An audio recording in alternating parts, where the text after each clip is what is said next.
abagore n'abakobwa bafashe iya mbere muri gahunda ya niyemeje kugenda.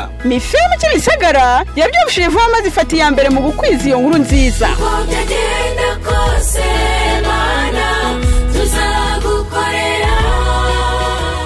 Ehehehehehe, abagore n'abakobwa Mifemu yo kwitorero ry'Abadiventiste umunsi wa karindwi rya Kimisagara mu ntara y'ivugabutumwa ya Mont Kigali mu murwa mukuru w'u Rwanda Kigali barakuraritse ngo ntuzacikwe. Ni kuri Isabato tariki 23 z'ukwa gatatu 2022 ku isaha ya saa 7 zuzuye. Mifemu Kimisagara imuri ku muzingo wa mbere w'indirimbo z'amashusho tuzagukorera.